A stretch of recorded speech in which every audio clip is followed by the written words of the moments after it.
अस्सलाम वालेकुम दोस्तों दोस्तों तव्हां कीअं आहियो ठीकु आहियो। अच्छा दोस्तों अॼु खां असां सिंधी अदब जी तारीख़ जे हवाले सां लेक्चर सीरीज़ स्टार्ट कई आहे ऐं इन में असां पढ़ंदासीं सिंधी अदब जा मुख़्तलिफ़ दौर ऐं सिंधी नसर जूं सिन्फ़ूं, सिंधी नज़म जूं सिन्फ़ूं।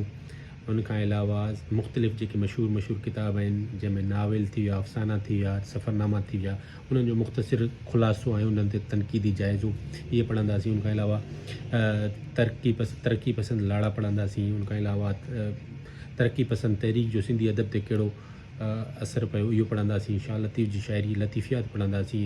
शाह लतीफ़ जा शाह जे रिसाले खे कहिड़नि कहिड़नि अदीबनि सहेड़ियो इहो टॉपिक असां कवर कंदासीं।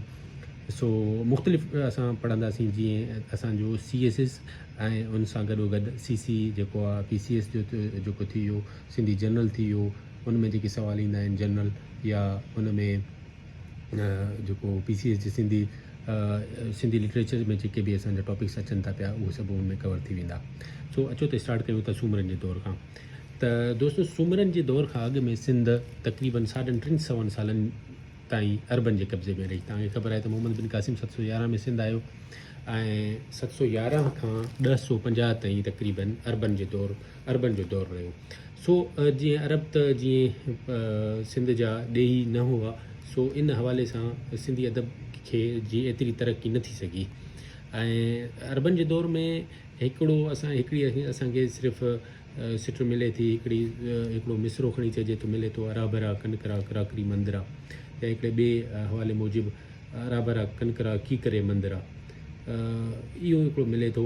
ऐं इन खां अलावा एज़ सच कोई मुस्तनद असांखे कोई सबूत कोन थो मिले जंहिंजे बेसिस ते चई सघिजे त अरबन जो दौर में सिंधी अदब तरक़ी कई। सो सूमरनि जे दौर खे असां कंसीडर कंदासीं त इहो सिंधी अदब जो पहिरियों बुनियादी तौरु हुयो जंहिंमें सिंधी अदब ते कमु कयो वियो। त गाइज़ इन में इहो आहे जो इन में लिखियलु आहे त सूमरनि जे दौर खां अॻु में सिंध तक़रीबन 350 सालनि ताईं अरबन जे कब्ज़े में रही। इन जे सबबु सिंधी ॿोली ते को बि तवजो न ॾिनो वियो ऐं इन अरसे में ई सिंधी ॿोली ते अरबी ॿोली पंहिंजो असरु जमाए चुकी हुई। सूमरनि जे दौर में ई काफ़ी सिंधी अदब खे काफ़ी वधण वेझण जो मौक़ो मिलियो, छाकाणि सूमरा ॾेई हुकुमरान हुआ इन जे लाइ। त गाइस इन खां अॻिते हलंदासीं इन दौर जो अदबी जाइज़ो। इन दौर में अदबी जाइज़े में असां ॾिसंदासीं त जेके शाह जूं छह सुरमियूं आहिनि, सतनि सुरमियुनि मां जेको छहनि जो तालुक़ु आहे उहो इन दौर सां आहे, जंहिंमां लीला चनेसर आहे, ससुई पुनू आहे, उमर मारी आहे, मूमल राणो वग़ैरह इहे सभु जेके आहिनि सूमरनि जे दौर सां ई तालुक़ु रखनि था। सो इन हवाले सां हिकिड़ो शेर आहे जेको सूमरनि दौर में इहो मिले थो। चोटा चंदन केवड़ा मूंसां वखर जो वेहूं, मुल महांगी आऊं ॾियां ॿियो खेटी ॿेड़ूं। सो इहो ससुई जॾहिं केच जे वापारियुनि खां वखर बाबति पुछो त उन जे जवाब में इहो शेर चयो वियो। त इन खां अलावा इन दौर में असांखे रज़मिया शाइरी में मिले थी। रज़मिया शाइरी उहा शाइरी हूंदी आहे जेका जंग जे हवाले सां हुजे ऐं जंहिंमें जंग जो दास्तान हुजे, जंग जूं ॻाल्हियूं हुजनि। सो इन दौर में सूमरनि जे दौर में हिकिड़ी जंग लॻी आहे जंहिंखे चइबो आहे सूमरनि ऐं अलाउद्दीन जी जंग आहे। हीअ लड़ाई जेका लॻी 1313 में थी हुई। हिन लड़ाई बाबति काफ़ी ॻाऊं मिलनि थियूं। ॻाहनि जी हवाली शाइरी में हिकु शाइर मिले थो भागूबान जेको हो उहो सूमरनि जो ख़ासि शाइर हुयो। ऐं जॾहिं जंग लॻी त भागूबान जेको सूमरियो वठी केच जे अॿड़े समय साम पवण लाइ रवानो थी वियो। संदसि चयल ॻाऊं हेठि ॾिजनि थियूं। चनेसर खे ज़ाल जॾहिं मेणो चनेसर ऐं दोदे जो जेको थियो पग ते इशू थियो, उन में चनेसर खे ज़ाल मेणो ॾेई चवे पई त चाची मुंहिंजे कांध ते चुनी चटाए ॾे, अॻे हुयूंसि 2 ॼुड़ियूं हाणे टिली थियूंसीं 3। सो इहो चनेसर खे ज़ाल मेणो थी ॾे। सो दोस्तो इन खां अलावा इन में गनान बि चया विया। हिन दौर में गनान बि मिलनि था। गनान जेके आहिनि इस्लामी असूलनि ते ॿधल हिकिड़ा शेर हूंदा आहिनि जंहिंमें ही दुनिया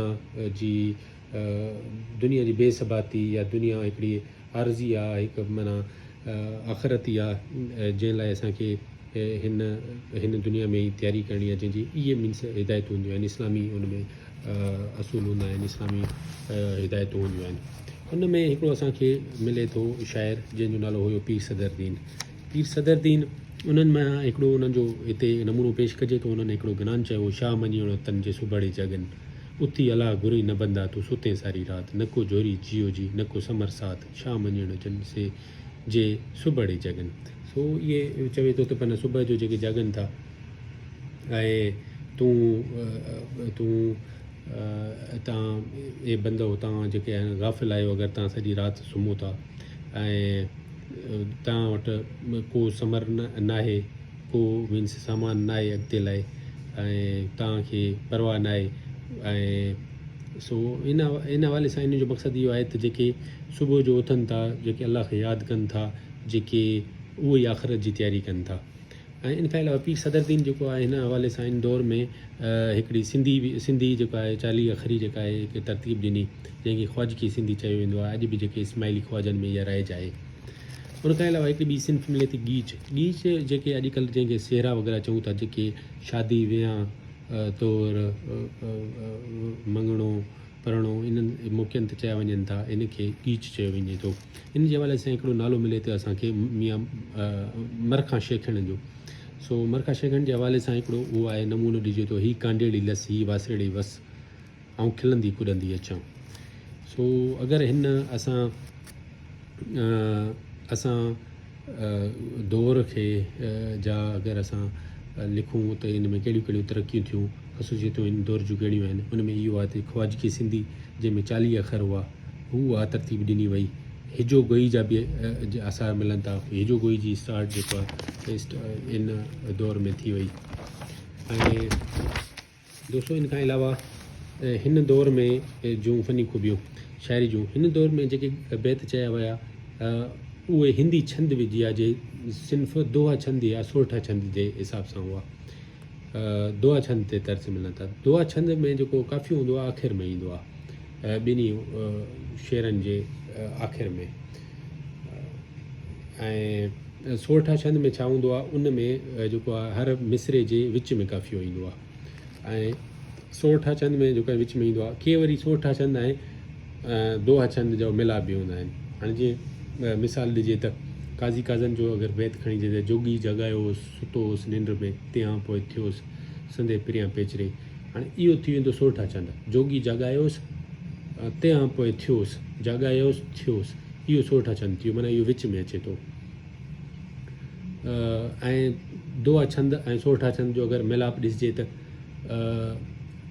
पाए कान कमान में मियां मार मम्मू, मुंहुं में आहीं तूं तुंहिंजो ई न तोखे लॻे। हाणे मुंहुं पहिरीं सिट में आख़िर में अचे थो, मुंहुं में आहीं तूं वरी ॿी सिट जे विच में अचे थो, त इहो दोहा छंद ऐं सोठा छंद जो मिलाप थी वियो। ऐं सो इहे जेके आहिनि इन्हनि जो मिलाप वारो मिले थो। ऐं इन जो मिलाप मिले थो, मिलाप जो अगरि 3 सिटनि वारो बैत आहे त इन में ईअं थिए थो त पहिरियों 2 सिटूं दोहा छंद ते आहिनि ऐं 3 सिट वरी सोठा छंद ते मिले थी। ऐं गनान जेके इस्माइली दायन चया, इस्माइली जेके प्रीचर हुआ, उन्हनि जा चयल कुझु गनान मिलनि था, जेके अॻिते हली जेके वाई या काफ़ी जा बुनियादु बणिया। ऐं जिन में पहिरें मिसरे थल ऐं वराणी जो कमु ॾिए थी। इहो असां खणी चइजे त। ऐं इन खां अलावा इहो ई दौरु हुयो जंहिंखे सिंधी अदब जो बुनियादी दौरु चयो वेंदो आहे। ऐं सिंधी अदब जी बाज़ाब्ता ऐं तरक़ी हिन ई दौर खां स्टार्ट थी। ऐं इहो दौरु तक़रीबन 1050 खां 1350 ताईं हलियो, जंहिंखे 1350 ते हलियो। तक़रीबन इहो दौरु असांजो थी वियो 300 सालनि ते मुश्तमिल थी वियो। सो गाइस इहो हुयो अॼु जो लेक्चर जेको हो सूमरनि जे दौर ते।